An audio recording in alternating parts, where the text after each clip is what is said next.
I'm delighted to have the honor of introducing our speaker tonight, Corrie Conrad.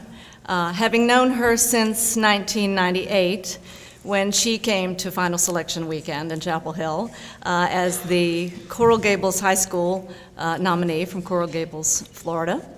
And for the 4 years while she was here at Chapel Hill, I also was lucky enough to be one of her Morehead-Cain advisors, and so I got to witness her Morehead-Cain journey from the very beginning. As you know, our program is all about making a positive impact and making a difference and giving back. And Corrie Conrad has certainly done all those things, not only here in Chapel Hill, but also around the world. While she was at Chapel Hill, Corrie was director of Students for Students International, which is a student-led organization that generates and gives scholarships to disadvantaged students in Africa. She was also president of Blue and White magazine. She was co-founder of the Society for Applied Ethnography and was inducted into the highly selective Order of the Grail Valkyries. Corrie interned with the State Department's Africa team and did honors thesis research in Thailand. She traveled to Zimbabwe to interview and give the recipients the scholarships from Students for Students International. So she actually got to go and do those. And then also studied abroad in France. She was also pretty good academically. She received the Dana B. Drake Medal for Excellence in French, was a member of Honors Carolina, made the Dean's List all 4 years, and graduated Phi Beta Kappa in 2002 with distinction and highest honors in international studies and French, having written one of only 4 honors theses in international studies that year that received highest honors. If you've had a look at Corrie's biography in your finals weekend binder or on the back of your program this evening, you know the rest of the story. And that story includes work with the Clinton Foundation in Rwanda and a master's degree from Princeton University's Woodrow Wilson School of Public and International Affairs. And of course, most recently, 5 years at google.org. But I will let Corrie pick up the story from there, and I hope you'll join me in welcoming tonight's keynote speaker, Corrie Conrad.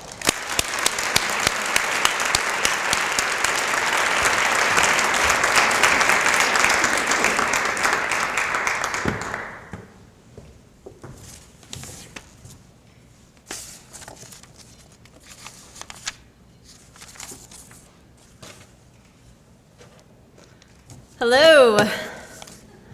Thank you. Thank you, Morehead-Cain Foundation. Thank you, Chuck. Thank you, Megan. Thank you, finalists. It is wonderful to be here. Yesterday, I bought a Carolina t-shirt. It made me think about the first Carolina t-shirt I bought during finalist weekend 13 years ago. Unlike yesterday, where my purchase was filled with fond memories and warm fuzzies, at that time, when I was in your shoes, it was a purchase filled with mixed emotions. I think you each received a t-shirt, didn't you? Yeah? And maybe you feel like I did. I wondered how I would feel about that t-shirt in a few short weeks. Would I love it? Would I want to throw it away? There were so many unknowns. Would I get the scholarship? If I did, would I accept it? What did I want? What was rational? What did I hope for? I wanted the scholarship, but I was afraid to want it too bad, because what if I didn't get it? But truthfully, I really wanted it. I really hoped for it. Ah, yes, the joys of finalist weekend. It was an amazing weekend. Amazing because of the incredible people I met. Amazing because of the attention to detail and excellence of the Morehead-Cain Foundation. I still remember the personalized welcome packet that awaited me upon arrival. There were chocolate chip cookies. I love chocolate chip cookies. Amazing because it gave a true taste of Carolina. The incredible campus, the plethora of opportunities, the excellent academics, the diversity, the basketball. But how do you make the important decisions? You weigh the pros and cons, sure. Maybe you listen to your heart or go with your gut. My sister calls it the still small voice. Sometimes I pretend to make a decision just to see how I feel about it. Is there a sinking feeling in my stomach or an excited, nervous leap? Here's an image for you. It's a cliff. For me, many of my life decisions feel like jumping off cliffs, especially the ones that take me in a direction I may not have previously imagined. Another image. That's me jumping off of a cliff. It's a bit blurry, but I dug it up just for this talk. It's from my senior year in high school. My life is now full of cliff jumping stories. And in large part, I have the Morehead-Cain Foundation to thank for the amazing experiences that taught me and encouraged me to create an extraordinary life. If I had to sum up in one word what the Morehead-Cain experience gave me, I'd say it was courage. Courage to test my limits and realize I could do even more than I imagined. Courage to act on personal conviction rather than societal expectation. Courage to be honest with myself, to question my motivations and to learn my real strengths and weaknesses. Courage to grow. The decision to accept the Morehead-Cain Scholarship and come to Carolina was a cliff jump for me, an incredibly rewarding one. I was finishing up my International Baccalaureate diploma at Coral Gables Senior High School in Miami with a graduating class of 800 people. I was captain of the volleyball team and softball team. Most of my friends and peers were looking at the Ivies, as was I. UNC was really only on my radar because a friend 2 years ahead of me had been a Morehead-Cain finalist. When my high school selected me as their candidate, I remember a wave of nervous excitement washing over me. What if? I thought, gosh, what if? And then the what if became a reality and I had a decision to make. A cliff jump. For me, the still small voice was rather loud on this one. And the excitement I felt at the thought of accepting the offer and embarking on an adventure full of experiences I couldn't even imagine won me over. My Morehead-Cain experience began with an outward bound course. 3 weeks of alpine mountaineering in the Pacific Crest, the mountains in Washington State. Sleeping under the stars, waking up with frost on my sleeping bag, hiking 15 or more miles every day. For the first time in my life, I spent 48 hours not speaking to anyone. Was it my body odor? No, there was a mandatory 48-hour solo as a part of that trip, and it was enlightening. I watched a team of ants for probably hours. I don't know exactly how long because I didn't have a watch, but the sun had moved quite a bit in the sky. A butterfly landed on my knee for a very long moment. I'd always loved the outdoors, but in the mountains there, I learned how important it was for my soul to spend time in nature. I bonded with the people in my group more deeply and quickly than I could have ever imagined. We were an eclectic bunch, different ethnicities, faiths, economic backgrounds, sexual orientations, and we became a team. I loved that group.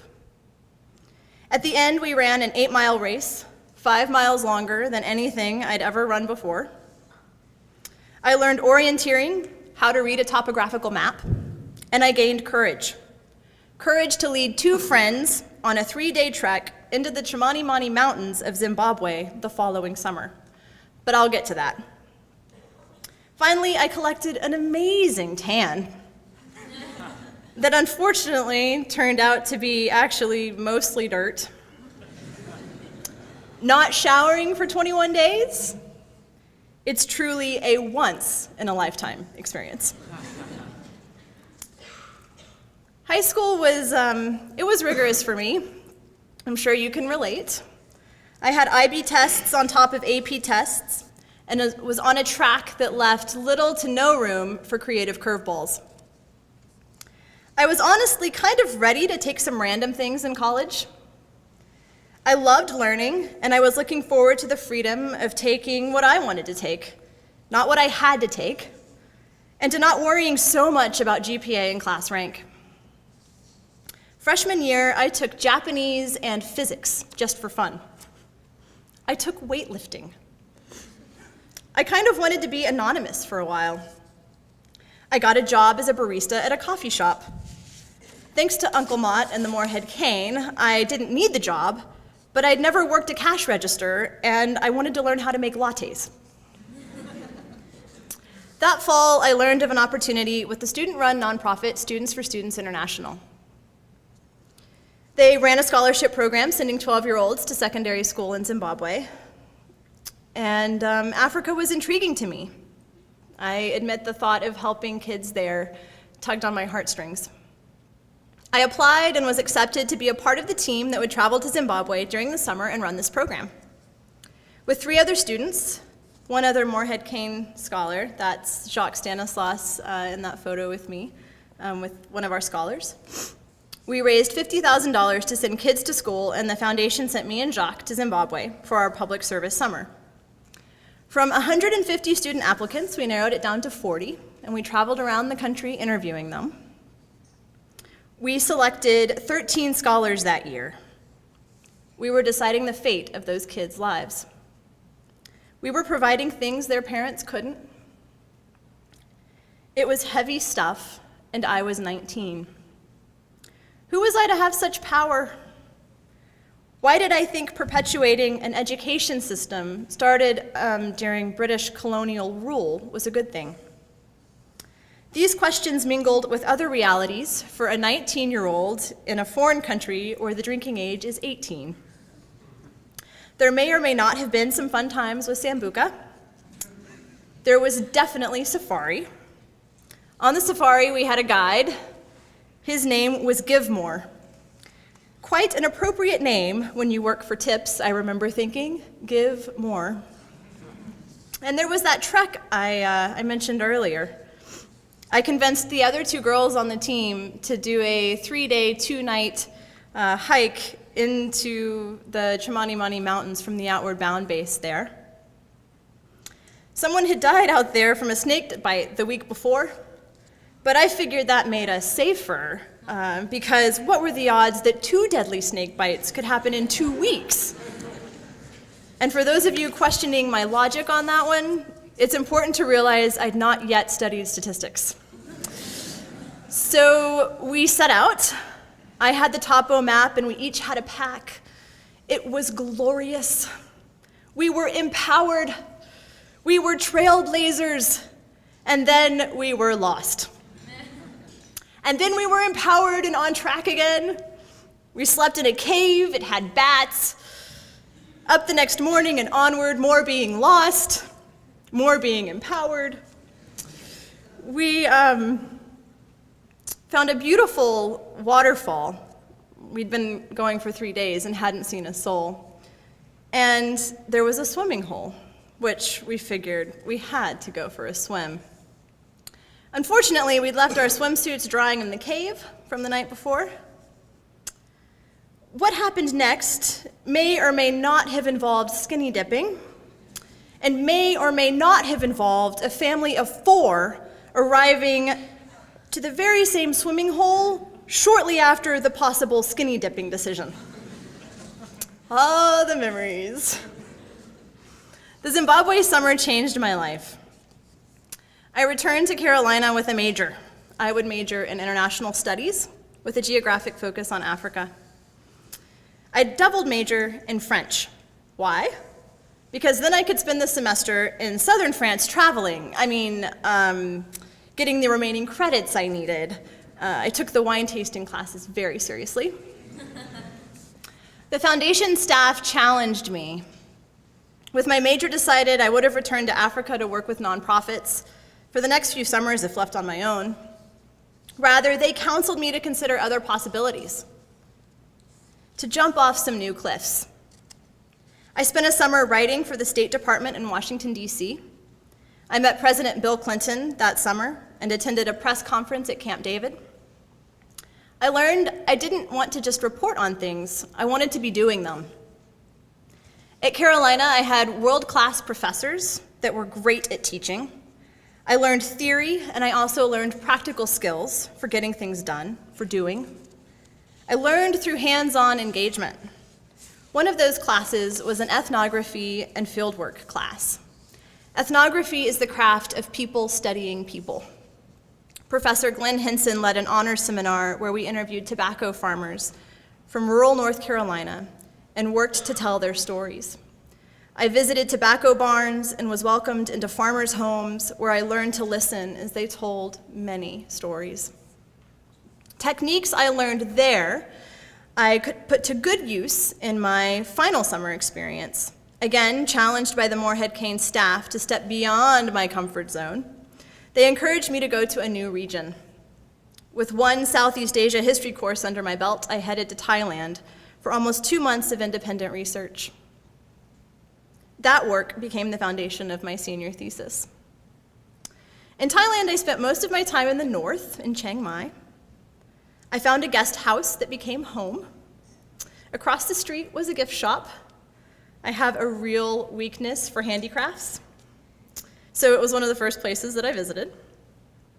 The owner spoke English quite well and told me about his daughter who was doing a master's in English at Chiang Mai University. I mentioned I was hoping to interview students at the university and would love to meet her. We hit it off and she became my research assistant. Yes, I hired a research assistant. It's amazing what the summer stipend comes in handy for. I spent the next few weeks zipping around Chiang Mai on the back of her scooter, going from one meeting and interview to the next. We met with historians, Buddhist monks, students, you name it, over 50 people in total. Continuing the trend of trekking around the world, one of my best friends from Carolina, another Morehead-Cain scholar, who also happened to be named Corrie, came and met me, and we rode elephants and hiked through the jungle. I remember the packed lunch that we ate. It was fried rice wrapped in a banana leaf. The Morehead-Cain ethos really inspired me a sense that I could do anything, and it gave me the courage to try. With graduation approaching quickly, I wasn't sure what was next. As a Morehead-Cain scholar, I'd had amazing exposure to so many things. I liked building bridges with people. I liked learning about new cultures and learning languages. I liked helping the poor. I liked using my mind. I didn't want to jump to the next thing just because it was the next thing, or by default. And thanks to the Morehead-Cain, I had the luxury of not having to immediately jump into something to repay debt. I accepted a short-term position with the University Center for International Studies and would spend the next 9 months bringing the world to North Carolina schools. Through that program, we reached over 12,000 primary and secondary school students across the state. Shortly after accepting that position, I came across an old View book I'd picked up at a graduate school fair on campus at some point. It was for Princeton's Woodrow Wilson School. As I flipped through it, my heart skipped a beat. I'd been thinking about the type of job I thought I wanted someday. A Master of Public Affairs was a fantastic step towards country director for a nonprofit. It felt like a calling. I told one of my favorite professors, Dr. Jim Peacock, that I planned to apply, and he told me he wanted to write a letter of recommendation for me. How fantastic, I was honored. In March, I learned I'd be headed to Princeton that fall. I was younger than the average accepted applicant. The average student was 28, I was 23. But the Morehead-Cain adventure had been rich in life experience.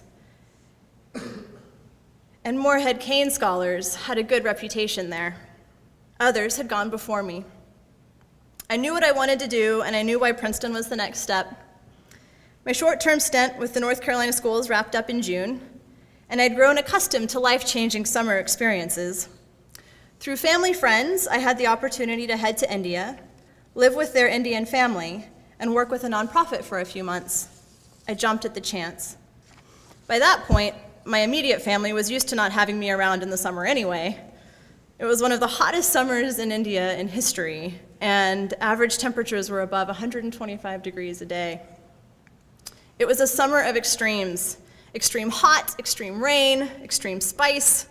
I thought about embracing a new extreme and came back thinking arranged marriage was a pretty good idea. Fortunately for me and my future husband, my fascination with that practice did not last. Otherwise, I might never have met him on the dance floor of that 80s party when we were in grad school.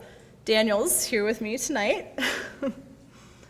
Another cliff: after grad school, I thought I would turn down a job offer with the Clinton Foundation in Rwanda to show my soon-to-be husband he was more important to me than my career. But I was marrying a cliff jumper as well. A week before the wedding, he said, "You should accept that offer. Let's move to Rwanda." He'd never been to Africa and didn't speak French. We spent our amazing first year of marriage in Kigali.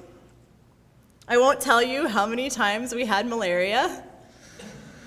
Let's just say the in sickness part of our vows, yeah, we fulfilled those. But we wouldn't trade the experience for the world. We worked with the government to provide antiretroviral medication to HIV-positive kids. And friendships developed that year continue to be very special to us.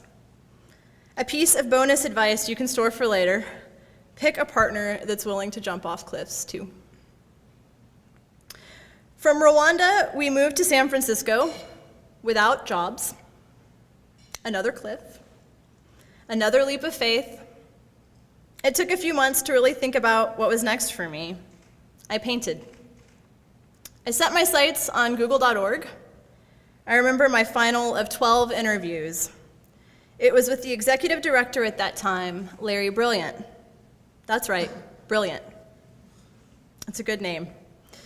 He looked at my resume. Of all the things on there, what was the one that first caught his eye and inspired comment?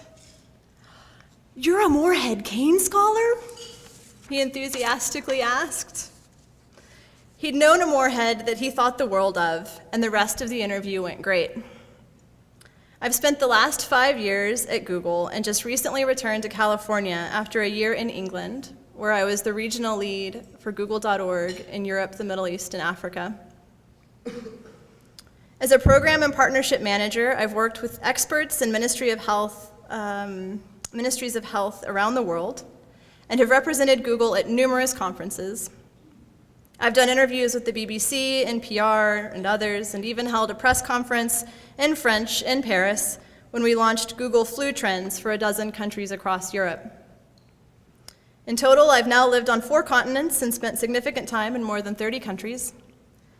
I didn't pursue the traditional path for international development work. I didn't do Peace Corps.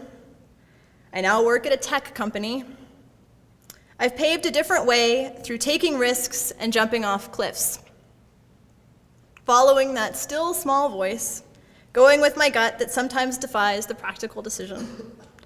I had to take that first step, but once I did, the Morehead-Cain experience gave me the confidence and courage to continue jumping off cliffs. You are each going to have amazing options before you as you decide where to spend the next 4 to 5 years. For those of you that are accepted as a Morehead-Cain scholar, I can assure you that accepting that offer and coming to Carolina was one of the best decisions of my life. Here's to the adventure. May you find the courage to jump off cliffs. Thank you.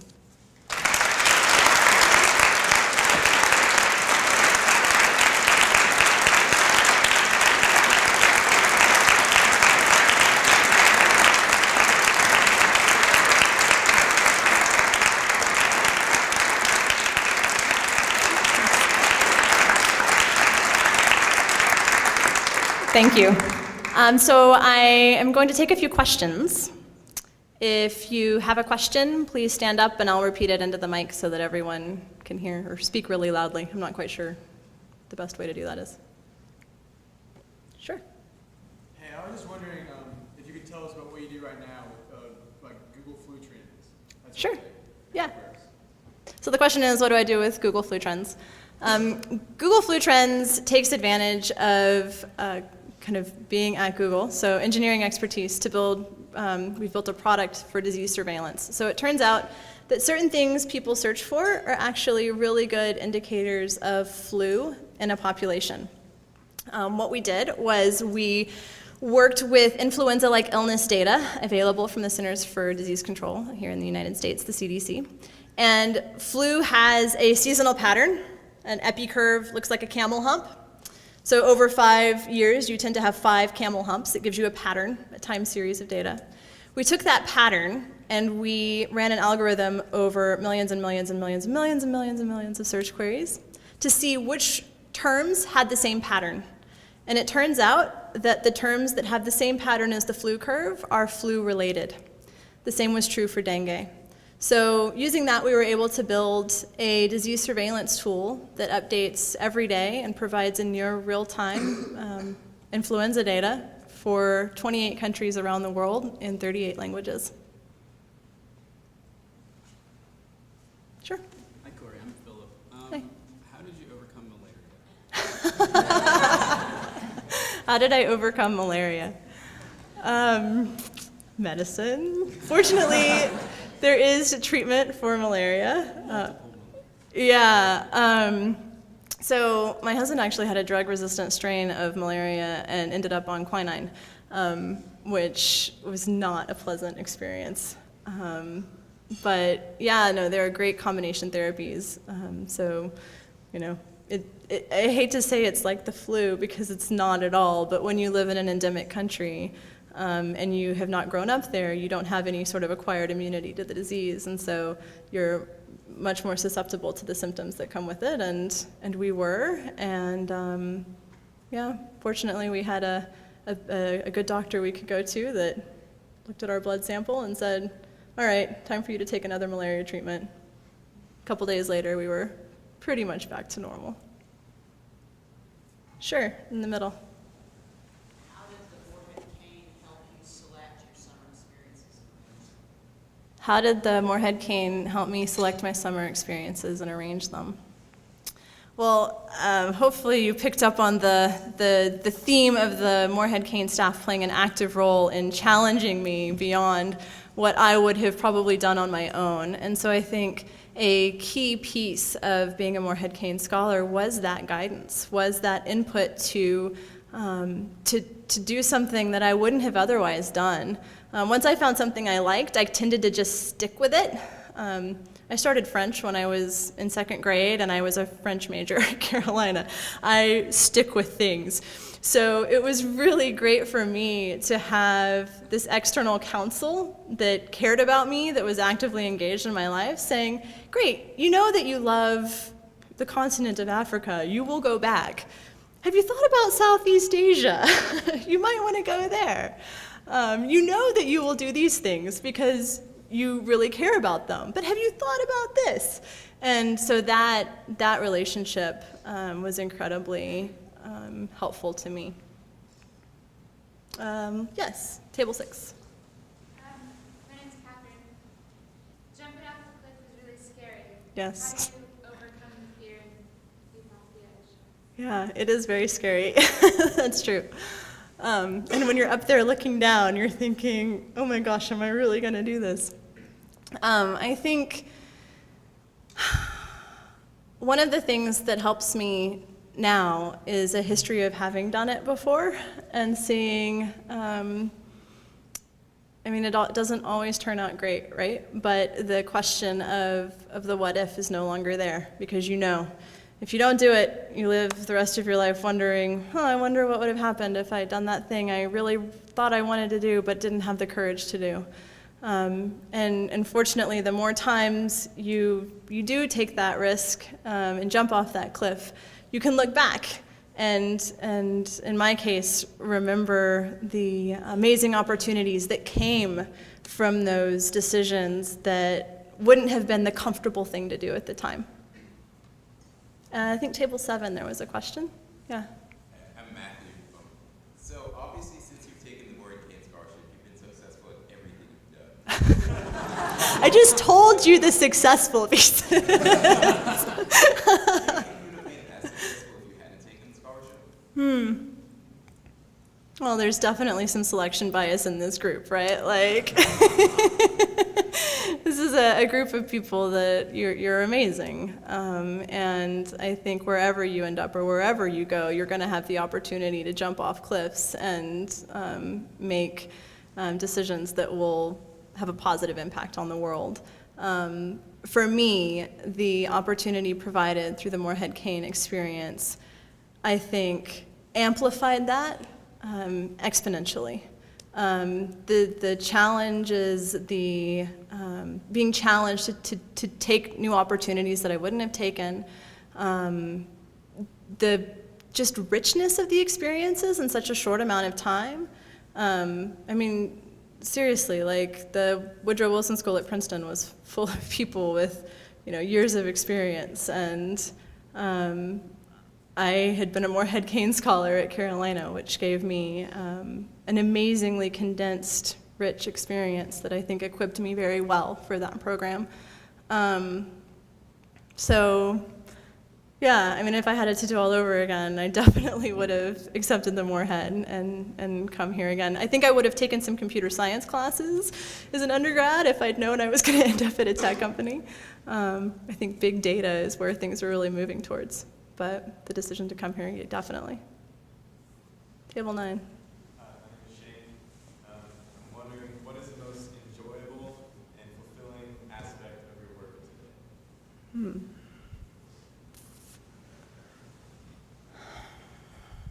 That's a good question. There's so many things I like about it. I mentioned that I love building bridges with people, whether that is a, friend in Rwanda, a Rwandan woman who, is starting her own nonprofit, or an engineer at Google who has never thought about poverty. I get to build bridges. And so I think at Google, I love getting to build that bridge with engineers. One of the things that I was really proud of and loved doing last year was working on the charitable giving campaign for Google. We announced $40 million in charitable giving in Q4, and one of the themes we focused on was fighting modern-day slavery, and I led that portfolio. And so that was just a really meaningful grant portfolio to get to work on. Here at table 3. Outside of your linguistic background, how did you take your experiences from Africa and Asia and other parts of the world and apply them to what you're doing at Google? So there are several threads. The question is, how did my experiences around the world kind of feed into and tie into what I do at Google? And I mean, definitely the language stuff helped. The experiences around the world, I mean, being that bridge, that's, I think, a real value that I bring. But my just desire to learn really helped. So when I first started working at Google.org, I met with some of the engineers that were interested in working with Google.org, and I set up a lunch on a weekly basis, and I called it CS.101 because I had no background in computer science. And they would sit and talk with me and teach me about search and algorithms using table condiments. And so I think that attitude of just being willing to keep learning was a real asset, and I think that it's something that really developed through the experience I had here at Carolina. So are we getting close? One more question? Okay. I feel like I've called on a lot of guys, but all right, well, let's do one more. Maybe table 4? Hi, I'm Eric. You travel all over the world and you've lived in lots of places. Where do you feel the most at home of all the places where you've lived? Where do I feel the most at home of all the places I've lived?